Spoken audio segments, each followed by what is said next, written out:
Magandang umaga po sa lahat. Good morning po. Sabi mo sa katabi mo, good morning po. Doon naman sa upuan na walang nakaupo, ilihas niyo yan at dapat mapuno yan.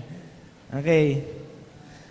Tayo po ngayon ay nasa end na po ng ating series this Sunday. Yung series po natin, The Power of One. Okay? Sino po ba dito yung nakakalala ng mga topics natin yung mga previous Sunday po? Naalala po ba natin? Gusto ko lang po magkaroon ng konting review. Yung first po, yung about sa foundation. Okay? Yung foundation po, hindi po yung sa mukha na yung nilalagay ng babae, no? Yung foundation ng ating buhay. Okay? Tayo po ba ay naniniwala na sa buhay po natin ito, pagka maganda ang pundasyon natin, maganda ang kalalabasan ng ating buhay. Okay? Sa building po, pagka sinasabi ni Architect Pastor Raymond Martinez, di ba? Kung gaano katatag yung pundasyon mo, definitely, mas makakapagtayo ka rin ng magandang structure. Okay, tama po ba? At yung taas na building na pwede mong itayo, ay dahil meron kang matibay na foundation. Okay? Yung foundation, dyan tayo nagkakasukatan eh. Diba? Pwede kasing maganda ang structure na tinayo mo, building, pero pagdating ng malakas na ambon, no, maaring nagigiba kagad, no, dahil baka yung foundation natin is mahina. So the question for us, kamusta yung foundation natin? Which is Jesus Christ. Okay? Matatag po ba yung ating pananampalataya? Yung second point, yung diniscuss po ni Pastor Raymond, yung ano ang lifestyle na sisimulan mo this year? Definitely, we must start do sa lifestyle. Yung style na ginawa ni Jesus Christ. Sa ating po mga Kristiyano, dapat meron tayong humble spirit. Okay, that's why nagkaroon tayo ng prayer and fasting. No, kasi naniniwala tayo na when we are weak, then we are strong. Pagka tayo mahina, then that's the time na tayo pinapalakas ng Panginoon. Can you say amen? Amen. Last Sunday, diniscuss ni Pastor Pablo in the power of one, which is loving God. Loving God with all our heart, with all our mind, with all your soul. And also loving others. Do we love God truly with all our hearts? Ito ba talaga yung tibok ng puso natin? Okay? And now, allow me to deliver to you the message for today. At gusto mo simulan sa video ito.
Okay, so the title of our message today is Gear Number 1. Okay, sino po ba dito yung marunong mag-drive? Okay, sino dito yung naniniwala na someday magkakaroon sila ng kotse? Nako, mukhang mahina, no? Sa mga kabataan, dapat dito natin na magkakaroon tayo ng ganong kotse. So ngayong umaga nito, medyo lalaki ang type ng ating preaching, no? Hanggat maaari, pwede tayong magtanong doon sa mga mga nakakaunawa ko sa pagdadrive. Kasi tuturuan ko po kayo kung paano mag-drive. Okay po ba yan? Dapat handa tayo, marunong tayo mag-drive. Okay, gusto ko pala yung pinakita ko po, yung sa video, makikita po natin napakabilis ng kotse. But pero meron kasi secret doon. Kung bakit na kukuhanin yung speed niya sa mabilis na paraan. The secret is gear number 1. Okay, yung gear number 1. Ano nga ba yung gearing ng mga sasakyan? Okay, ito na. Mag-uusap na tayo ng sasakyan. Tignan po natin yung gearing sa pinakamababaw na explanation. Meron po tayong 5 gears, iba 4 gears sa sasakyan. Ipinakita po dito, 5 gears, 5 cambio. Okay? Ano bang, sa madaling paraan, ang ibig sabihin lang po, yung first gear, slow, pagka mabagal lang po yan. Okay? Number 2, moderate, medyo bumibilis ng konti. Number 3, fast, mabilis na siya. Number 4, very fast. And number 5, very, very fast. So kung kayo pupunta sa highway, sa NLEX or sa SLEX, nakikita niyo sa sasakyan mabilis, wala pong nasa gear number 1 doon. Okay? Yun po ay nasa gear number 5 or gear number 4. Mabilis sila. Kung nandito naman, medyo mabagal sa eskinita, wala pong naka-gear number 5 doon or gear number 4. Gear number 1 lang po. Kasi mabagal. Okay? Mabagal lang po yung gear number 1. Pero you know what? Sa racing po, sa any form of racing, di lang po sa kotse, sa car, sa motor, or sa track and field, the secret para manalo ka is dapat magkaroon ka ng good start. Maganda yun simula mo. Okay? You can never achieve your maximum speed if you don't have a good start. So dapat maunawaan natin, pagka tayo nagdadrive, pagka merong karera, kaya yun nangyayari nga may nananalo dahil maganda yung kanilang simula. In application po sa buhay natin. Tayo po mga tao, minsan we are so busy. Okay? Busy tayo sa lahat ng bagay. Busy tayo sa pag-pursue ng ating buhay. Diba? Sa trabaho, sa family, sa diploma, sa school, even sa relationship, at sa mga bagay na gusto natin ma-achieve. Diyan tayo busy. Tama po ba? Pagka nagpunta kayo sa labas, tinignan niyo yung kalye, especially Monday, pagka isipin mo, saan kaya pupunta yung mga taong to? Nakamotor, nakasasakyan, nagbabiyahe, nakapila. Saan sila pupunta? Sa trabaho. Okay? Busy sila. Kasi kailangan nila merong makain. Kailangan nila meron silang maisuot. Kailangan makabili sila ng gadget. Etc. etc. Ayun ang mga bagay na ating pinagkakabisihan. We are trying to maximize everything we have to pursue things of this world. Okay? Kailangan natin yon. Kailangan natin ng damit, di ba? We need that. But the question is, nasaan si Jesus sa mga ginagawa natin? Okay, sa kabila ng pagiging busy, nasaan si Jesus? Si Jesus ba ay parang isang tao lang na bigla mong naisip? Okay? Si Jesus ba ay siya ba yung maalala mo pagka tayo ay nagkasakit? Pagka birthday? Ganun ba? Sa kabila ng pagiging busy natin, nasaan si Jesus Christ? Nasaan siya sa buhay natin? That's why I want to elaborate natin itong verse na to from Matthew chapter 6, verse 31 to 33. Sabi po dito, so do not worry, saying, what shall we eat? Or what shall we drink? Or what shall we wear? For the pagan runs after these things. And your heavenly Father knows that you need them. Okay, sabi sa verse 33. But seek first. Okay? Seek first. Ano ba pagka sinabi nating seek first? Ibig sabihin lang po nito, ito yung first priority natin. Ito ang importante sa lahat. Tama ba? Nakakasunod ba? But seek first the kingdom and His righteousness. Kingdom and His righteousness, yung katuwiran ng Panginoon, yung kingdom ng Panginoon.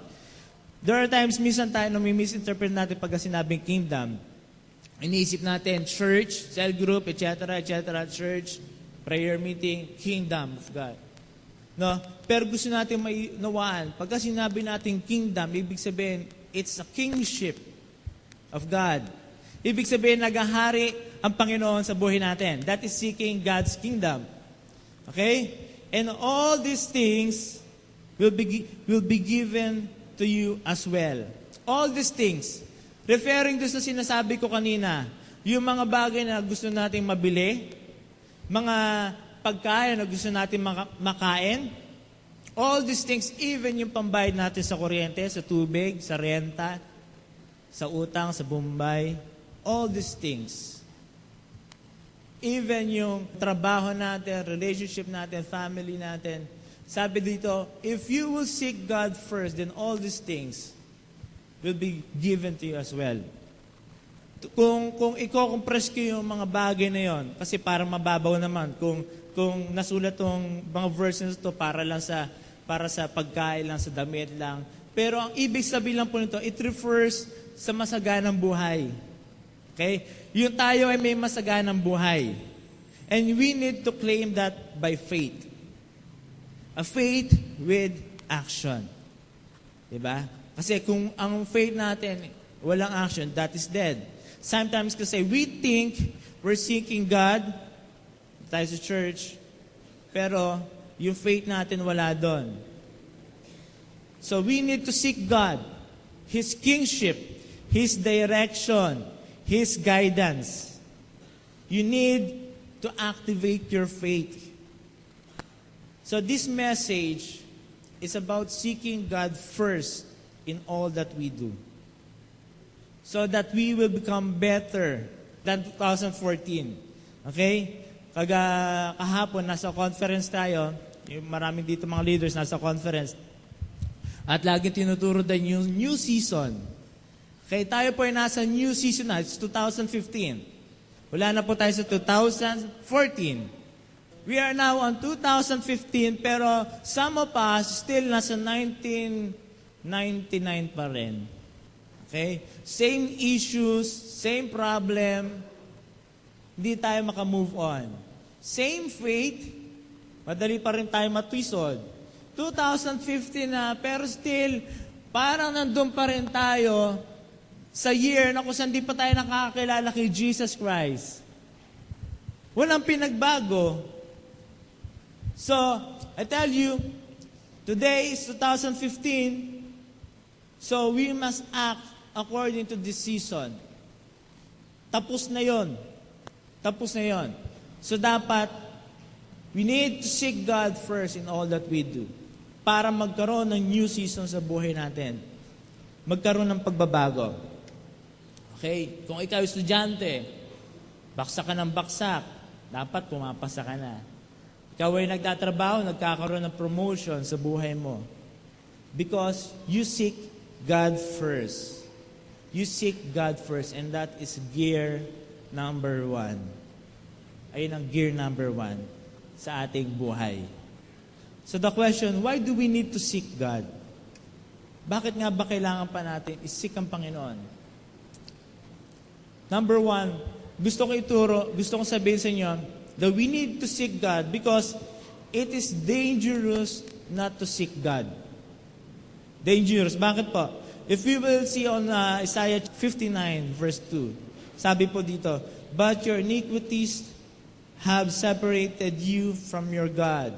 Your sin have hidden His face from you so that He will not hear. Okay? Ibig sabihin, wala kang relationship. If you're here today, at ang masasabi mo, questionable ang iyong pananampalataya, maybe di pa lubusan talaga tinanggap si Jesus Christ sa buhay mo. Kasi parang nakukornihan ka. Diba? Every time na mayroong prayer dito. Kung ikaw yung itong taong to na tinutukoy ko, na you think parang still questionable pa rin ang pagiging Christian life ko, No? Walang Jesus Christ sa buhay mo, sa pinagagawa mo. Dito ka, ma-attend ka, pero parang may nakaharang. Parang may nakaharang. That is because of our sin. No? Because of the sin. That's why kailangan natin tanggapin si Jesus Christ para hugasan ang ating kasalanan. Para makita natin ang mukha ng Panginoon. So there's no relationship with God. Pagka sinabi po nating relationship, malawak yan. Okay? Kung ikaw ay may relasyon, for example sa iyong tatay, pinaka-confident mo, confident ka sa bagay na yan, pagka sinabi mo, tatay, ibili mo nga ako ng motor. At ibibigay sa ng tatay mo. Kasi bakit? Kasi tatay mo. Okay? Di ka pa pwedeng manghingi ng motor sa ibang tatay. Now, because meron kang relationship, anything we ask, as sinasabi sa 1 John, alala ko pinost ng asawa ko about sa pagbubuntis niya, anything we ask for, if it is according to God's will, He will provide. Sabi po doon, and this is the confidence that we have. Confident that we have ay yung relationship natin. Relationship natin kay Jesus Christ. Do we have that confidence in our life? Are we confident that Jesus Christ is in us? Okay? That's why we need to seek God. Desperately seek God. Okay? And also, God's wrath exists to those who refuse to seek Him. Kung babasahin po natin sa Romans chapter 1, verse 18. The wrath of God being revealed from heaven against all the godlessness and wickedness of men who surpass the truth by the wickedness. Since what may be known about God is plain to them because God has made it plain to them. You know what? Pagka tayo ay we continue to refuse God, we don't seek God, yung anger ng Panginoon, okay, yung galit niya ay nandoon. So ibig sabihin, that's why we need to seek God, so that tayo ay mapatawad sa ating mga kasalanan natin. In Romans chapter 6, verse 23, alam ba natin to? Sabi po doon, for the wages of sin is death. Death, ibig sabihin, eternal death. But the good news is, but the gift of God is eternal life in Christ Jesus. So, ibig sabihin, kung tayo po ay walang relasyon sa Panginoon, ikaw ay kasama sa eternal death. Okay? That's why we need Jesus Christ. We need to accept Jesus Christ para tayo ay magkaroon ng eternal life. So I tell you, kung ang buhay mo ay masasabi mong miserable, that is siguro dahil meron ka kang questionable relationship with God. Ask God. Dapat confident tayo na tinanggap ko na si Jesus Christ sa buhay ko as my personal Savior. Ilan taon na ba ang church natin? 34. Minsan, sa mga gantong matatandang church, ang mga tao umattend religiously.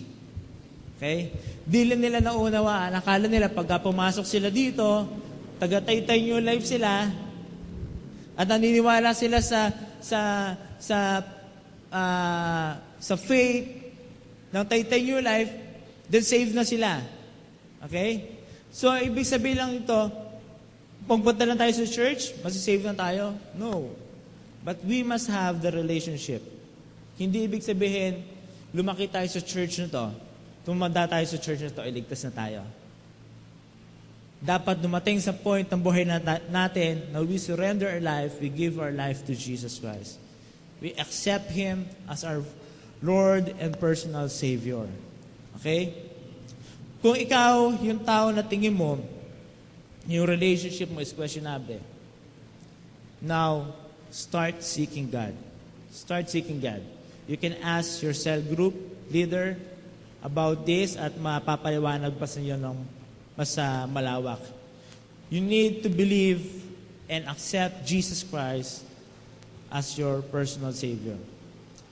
So kung ikaw naman ay sabihin natin, yes, siguro, Pastor, ang sinasabi mo, it's about walang relationship kay God. Pero kung ikaw naman ay may relationship kay God, you believe you have a relationship with God, bakit nga ba kailangan pa natin isik si God? Bakit ba kailangan natin isik si Lord na kung saan we believe na si Jesus Christ ay nasa buhay natin? Paano may isisik yung isang ang Lord na nasa iyo na? Paano mahanapin? Is it possible? We need to seek God. Why? Because God wants us to know Him deeper. Kailangan gusto ng Panginoon na makilala pa siya na mas malalim. Ma-discover natin yung God's character. Tama ba? Sa wedding po, nung kami kinasal ni Odette, magkakilala na kami, kinasal kami, iba kasi pagkakinakasal, akala nila it's about the wedding date, it's about the event, big event, na masaya lahat, no? Ganun pero it doesn't stop there. There are times, mangyayari, kinabukasan pa lang, now you need to discover your spouse. Okay? You need to discover. Kailangan mong isik. And that is the time mauunawa mo na itong mga pinakasalan ko ay talagang hindi lang maganda physical.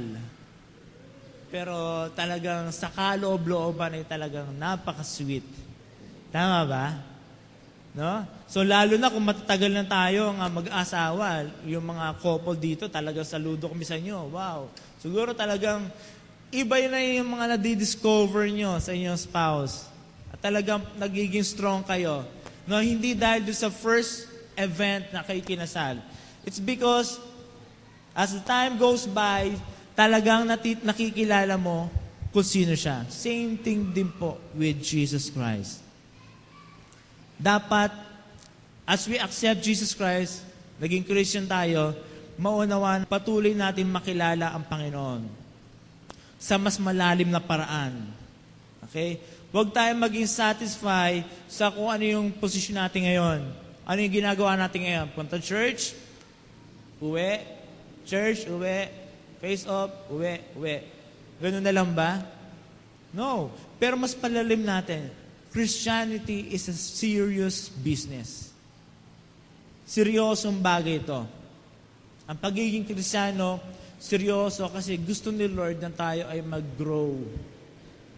Gusto ni Lord na tayo ay magkaroon ng malalim ng pagkakaunawa sa Kanya. So every time na tayo mag-worship sa Kanya, masasabi natin, Lord, ibang klase ka. Kasi bakit? You know God in a deeper way. Hindi mo siya kinilala lang dahil He provides. No? Hindi mo siya kinilala lang dahil siya yung Savior. Pero I don't know. Nasa sa inyo po yan to discover kung sino si God sa inyo. Kung gaano siya kabuti sa inyo. Discover how God works. We need to be sensitive.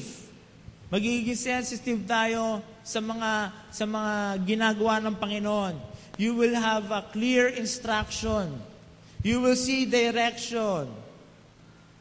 And through that, God will works in your life. No? Because we are seeking God. Because we are seeking God, mas patuloy nating nakikita kung paano kumikilos ang Panginoon sa buhay natin. Kung paano siya gagawa sa buhay natin. For example, tayo may hilig bumili ng gadget. Tama ba? Cellphone, iPad, computer, binibili natin yan. Siyempre, yung basic, kaya natin gawin, kaya natin operate. No? Pero once, inupuan mo yan, inupuan mo yung cellphone mo, at talagang diniscover mo kung ano yung kaya ng cellphone mo, then that is the time mo ma-maximize mo kung ano yung papel ng cellphone mo. Diba? Iba, bumili ng napakamahaling cellphone, maabot pa ng 30,000, pero magko-call and text pa, pagtawag pa, sasabihin, walang load, di ba ganon? Walang signal, walang saysay yung magandang cellphone. Pero kung yung cellphone mo, uupuan mo, i-discover mo ano yung kakayanan ng cellphone mo. Grabe, mamamaximize mo kung ano yung kayang gawin. Magiging madali. Ngayon, lahat, nandiyan na, email, etc. Pwede kang umorder ng pizza, pwede kang umorder ng McDo, diba? Pwede kang makabili ng item, mamaya nasa iyo na, hindi ka umaalis, just using your cellphone. Diba? Pwede kang magpunta sa ibang bansa, using your cellphone, using Google Earth. Pwede mo puntahan ang lahat ng parte ng Pilipinas kahit hindi mo alam yung lugar, using the GPS. Maraming pwedeng gawin.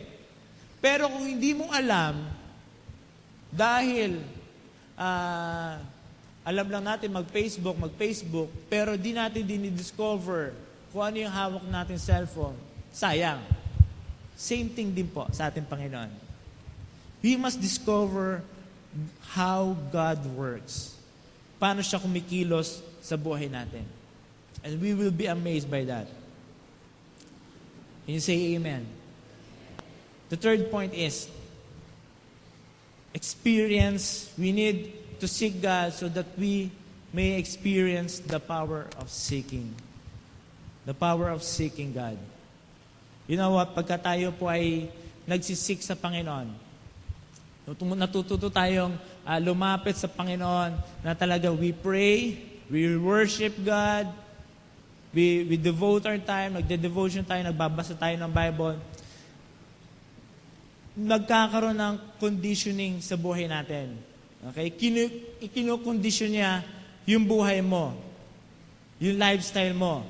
Okay? Pagka sinabi yung conditioning, yung calling mo ay kinokondisyon ng Panginoon kung ano yung calling sa iyo. Kinokondisyon ka ng Panginoon sa blessing. Okay? Na ikaw ay maging handa sa blessing. Kasi kung di tayo magiging handa sa blessing, tell you, baka yung blessing na yan ay ilid pa tayo sa sin. That's why we need to seek God first. If we are asking for God's blessing, God's favor, question, seek God first. Seek God para tayo may kondisyon. In any sports, okay? Basketball, boxing, kailangan kinukondisyon. Karera ng kotse, kinukondisyon yung kotse. Ikaw ay nagbabasketball, nagkakaroon ka ng stretching. Tama ba? Nagkakaroon ka ng exercise before playing basketball kasi magkakaroon ng matinding battle. So, in seeking God, ikinokondisyon na tayo sa bagay na yon para tayo maging handa sa kung ano man yung dapat natin makakaharapin.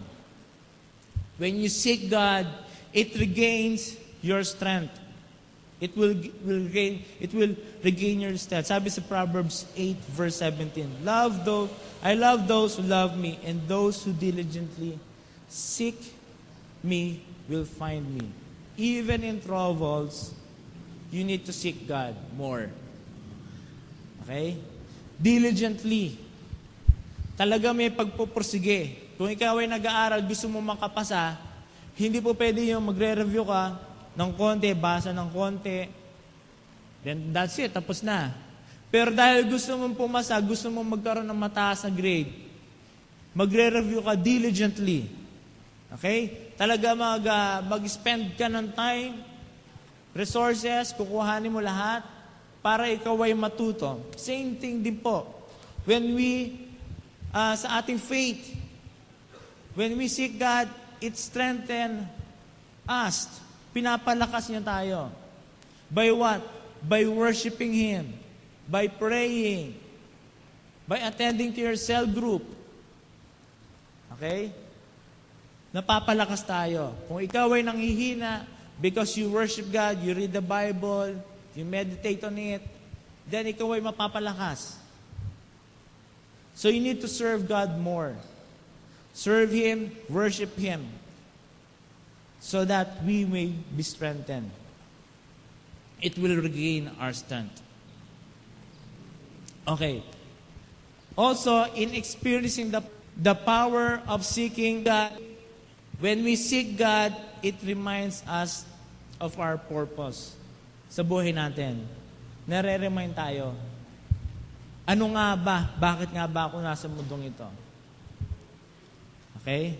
When you seek God, yung kingdom ng Panginoon, nagkakaroon ng matinding kabuluhan sa iyo. Meaning you are advancing God's kingdom.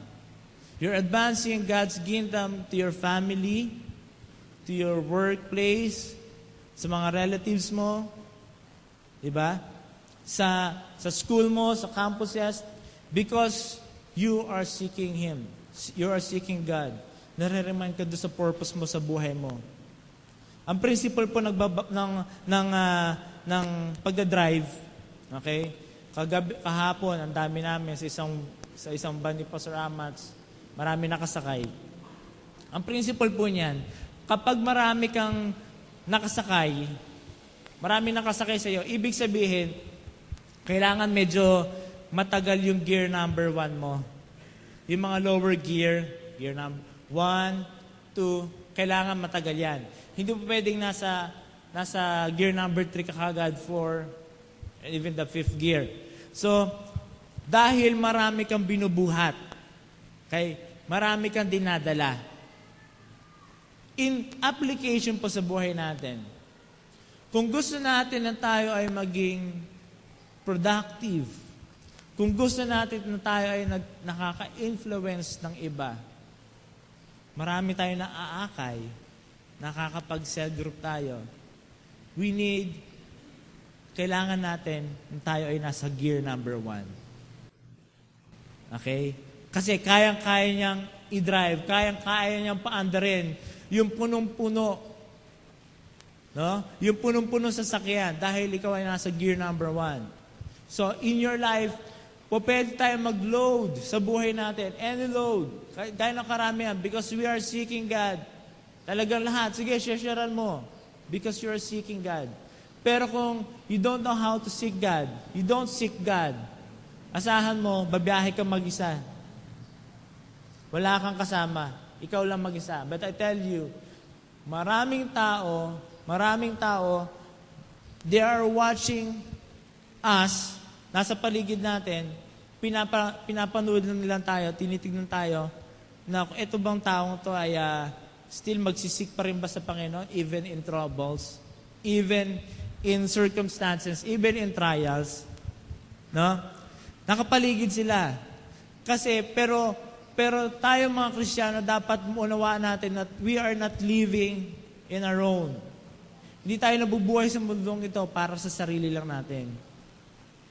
Okay, gusto kong patunayan sa inyo, sino dito naligo? Lahat ba tayo naligo? Bakit tayo naliligo? Para maging mabango. Kung ikaw ay nabubuhay para sa sarili mo lang, huwag ka nalang maligo. Hayaan mong mabaho ka. Naliligo ka, hindi dahil para sa sarili mo lang din. Para sa mga katabi mo ngayon. Diba? Pero kung ang mindset may selfish, okay lang. Mag-amoy tayo lahat dito. Amoy foreigner. Ha? Tingnan mo yung katabi mo. Tingnan mo. Hingahan mo. Anong amoy? Selfish? Nabubuhay mag-isa?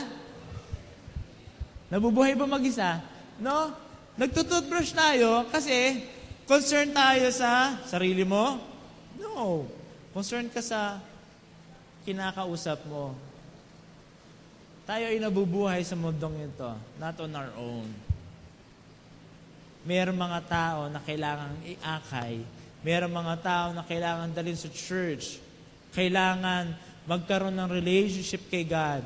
Kailangan mabago ang buhay. Kailangan magkaroon ng restoration sa family nila. And sila ay nakatingin sa buhay ng bawat isa. Nakatingin sila. Are we selfish? Magiging selfish tayo if we will not seek God first in all that we do. We will be selfish. To close, yes, sabi sa Bible, seek Him, seek God. Marami tayong mababasa about seeking God. At sabi sa Bible, if we will seek God makikita natin. We will find. No? But are we sure na when we seek God, we will find? Makikita ba talaga natin? From the Old Testament, kung ating pong pag-aaralan, babasahin natin yung mga taong kinausap ng Panginoon, yung mga taong tinawag ng Panginoon, and even kay Jesus Christ, okay? Jesus Christ na kung saan nagkatawang tao to save us, it's all about seeking us first. Tama ba? Kung babasahin natin ang Bible, although sinasabi, seek God. Seek God. Pero pagka natuto tayo, maunawa natin na si Lord pala, from the very beginning, sinisik niya tayo. Okay? Si Lord ang siyang talagang walang tigil sa pagsisik sa buhay natin. Kaya nga binigay ni Jesus Christ ang kanyang buhay. Kasi gusto niya magkaroon ng relationship. Gusto niya tayo ay mabuhay ng merong relasyon sa Panginoon. So kung ang tanong, talaga bang, totoo ba, na pagka tayo ay nag-seek sa Panginoon, matatagpuan natin? Yes. Because Jesus Christ, our God, is waiting. Nag-aantay lang siya. But there are times na when God is seeking us, and that is the time na tayo nagiging matigas ang ulo. Tayo ay nagre-refuse. Tayo ay nangangatwiran pa at nagmamarunong. Nagmamatigas pa. Pagka there are times na may pangyayari sa buhay mo, pangit, di mo maintindihan bakit ganun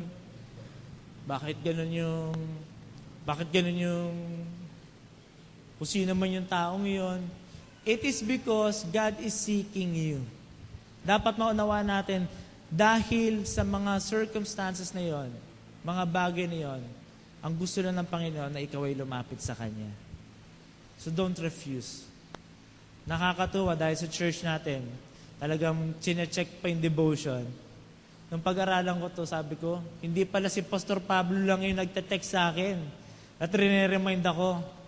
Dati gano'n kaisipan ko eh.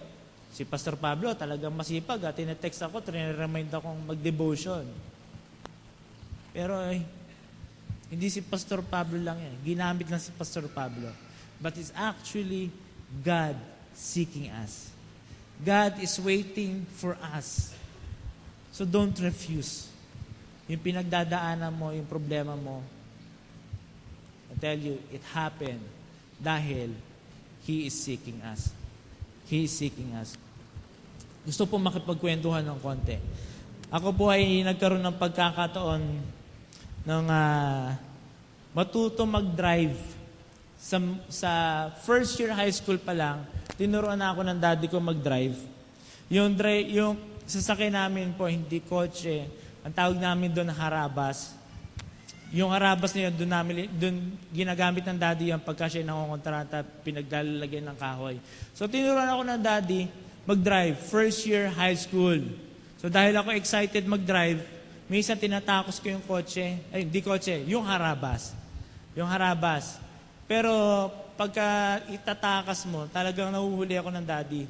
Kasi pag-drive mo pa lang, maingay eh. So, nare-recognize kagad ng daddy. O, sino na naglabas ng harabas? Maingay. So, ginagawa ko, pagka inutusan ako, daddy, dadalhin ko yung sasakyan, yung harabas. Gagawin ko, bibili ng pandesal, iikot pa ako. Iikot ako kung saan. Dahil baguhan, di ako pa pwede lumabas ng main road, wala akong lisensya. First year high school lang, ikot lang akong ikot. Pero tinuruan ako ng daddy, gear number 1 and gear number 2. So sabi ko, kailan kaya ako makapag-gear number 4, gear number 3, gear number 4. Excited ako. Pupunta ako sa Monteverde Royal, doon, na-develop na yung subdivision doon. Merong isang straight na daan. At susubukan kong umandar doon. Gear number 1, gear number 2. Hanggang sa na-try ko mag-gear number 3 and gear number 4 nang hindi alam ng daddy. Alam niya lang, mabagal ako mag-drive. So, pero sa dulo ng mahabang kalye yun, merong pataas. Ililiko na ako. Pero sabi ko, papanikin ko yan. Papanikin ko yan, mataas yan. Sino dito sa napapasyal sa Monteverde Royal? Meron doon, pataas, half hill. So pagkakataon uli, nagsama ako ng barkada ko, tara, samahan mo ako. Papanikin natin yung Monteverde Royal, mag-o-OL tayo. So ginawa ko, sa malayo stretch, doon ako, bumuelo ako. Brum, brum. Dati pala ganun, ha? Brum, brum. Then, nagsimula ako mandar. Primera, segunda, tercera, kwarta, habang bumibilis, alam mo yung sasakyan namin, talagang maingay. Blag, blag, blag, blag, blag. Ganun na siya eh. Approaching this uphill. Uphill. Then, dumating na ako sa uphill. Wala pang kalahati. Tumirik ako. Umatras ako. Buti na lang walang tao walang sasakyan sa likod. Di ko na panik. Sabi ko, ang bilis-bilis ko na eh. Talagang todo-todo na yung tapa ko, nasa kwarta na ako. Pero di ako nakapanik sa uphill. So lumipas yung araw, yung panahon, na ako'y nagkaroon ng lisensya, tinuruan uli ako ng daddy sa labas sa kamino na, then ganito dapat gawin mo, o papanik tayo, o gagawin mo, nasa kwarta ka, magbaba ka ng tresera, number 3. Okay, o tumataas pa uli, baba ka number 2. O yan, matarik na yan, baba ka sa number 1. Nakapanik ako. Sabi, ganun pa lang dapat gawin, technique. Ganun pa lang dapat gawin. Hindi ka dapat pumanik doon sa gear number 4. The lesson na natutunan ko po, una, tayo minsan may natututunan. Marami tayong na-achieve sa buhay natin. We think na lahat alam na natin. Kaya natin gawin. Minamadali natin. Okay? Pero kung minadali mo and you don't seek God, papalpak tayo. Noong time lang na kinausap ko, Daddy, sige Daddy, turo mo na ako sa labas. And that is the time nagkaroon ng instruction ang Daddy sa akin, dapat ganito ginagawa mo. Same thing din po sa Panginoon. Huwag natin pangunahan ng Panginoon. Meron siyang perfect timing sa atin. And we must learn from God, not from our own. That's why we need to seek Him. We need to approach God talagang diligently, wholehearted, nagpapakumbaba. Turuan mo ko, bigyan mo ako ng instruction, bigyan mo ako ng direction sa buhay na ito. Di ko pwedeng i-force lahat, pero ikaw, alam mo kung ano yung disenyo mo sa buhay ko. That's why we need to seek God. Lesson pa na natindihan ko. When we approach uphills, hindi ka pa pwedeng nasa gear number 4. Kailangan mong bumaba ng gear number 1. Yes, gear number 1 is mabagal, pero it's much more powerful. It is very powerful. Sa buhay po natin ito, walang perfect highway. Okay? Walang perfect highway, pero whether we like it or not, we will face rough roads, we will face uphills, mga pagsubok, mga pressure in life. I tell you, you need to put your gear on gear number 1. Huwag kang magmatigas. Huwag kang dahil natututo ka, nasa gear number 4 ka na at nagre-relax ka na. Kailangan mo magpunta sa gear number 1. You need to seek God. And I tell you, if you will learn to seek God in all that we do, kahit na kasintaas pa ng Mount Banahaw yan, kahit na anong bundok pa man yan, ang pagdaanan mo, because you are seeking God, then you will prevail. Can you say amen? You will become victorious. You will succeed because you are seeking God. And the Lord wants us na tayo ay patuloy nagsisik sa Kanya because He is excited na ikaw ay nagsisik sa Kanya. He is looking for a true worshiper. Siya ay nagsisik siya sa totoong mga taong sasamba sa Kanya. Bible, ang kabuuan ng Bible, it's about not us seeking God but God is seeking for us. Can you say amen? Shall we all stand?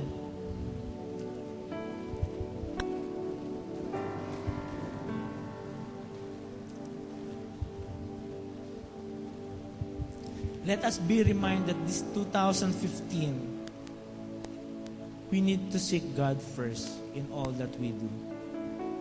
We prioritize God. We give importance to God. Siyang importante. And we must live according to the will of God.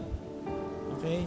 We must maximize our potential so that we will be fruitful sa buhay natin. It will only happen if we will learn to put our gear in gear number 1, and that is seeking God. Let us all pray. Lord, you are great. You are holy. You are amazing. Marami kang ginagawa sa buhay namin. Marami kang bagay na sometimes di namin maintindihan. Pero as we study your words, Lord God, naunawaan namin, Lord God, ang lahat ng yung mga bagay niyan is because you are seeking for us. Lord, kami ay nagpapakumbaba sa inyo right now. Nagpapakumbaba, Panginoon, and we commit to you, Lord God, this whole year. Now, we know, Lord God, sa buong taong ito, Panginoon, marami kaming maaaring pagdaanan, bagyo, baha, pagsubok, may magkakasakit man, meron mang mawawalan. Pero kami ay maniniwala, Lord God, dahil we seek you first. We continually seek you in everything that we do, Lord God. Still, Lord God, ikaw ay kasama namin. Kami ay mag-prevail, Lord God, at pagpapalain niyo ang bawat sa Panginoon. Lord, maraming pasalamat, Panginoon, dahil di kayang i-describe ng aming labi. Di kayang i-describe ng any words kung gaano mo kami kamahal. And the best thing that we can do, Lord Jesus, is mag-glorify ka sa buhay namin ito. We pray, Lord God, na sa buhay namin ito, Lord God, na makita mo, Panginoon, na pundasyon namin ay still nagiging matibay at pinapalakas, Panginoon. Para kami ay makapagtayo ng mas malaking structure sa buhay namin, Lord God. Makita mo, Panginoon, na sa buhay namin, Panginoon, we are looking forward sa style mo. Hindi doon sa sarili naming style, pero sa style mo, Panginoon, na kung saan even ikaw, Lord God, ay nagpakumbaba. Even ikaw ay nagpaka-humble just to show us that you love us, Lord God. So, Lord God, kami patuloy na nagpapakumbaba sa iyo, Lord God. And Lord God, we pray, Lord God, na sa buhay namin ito, Lord God, makita mo, Lord God, that we love you wholeheartedly. That ikaw ay kami nagmamahal with all our heart, with all our mind, with all our strength. Because we know, Lord God, if we will love you more, then you will be pleased. Pagka ikaw ay na-please, Panginoon, you will bless us, you will protect us, at ikaw ay nasa sa amin, Panginoon.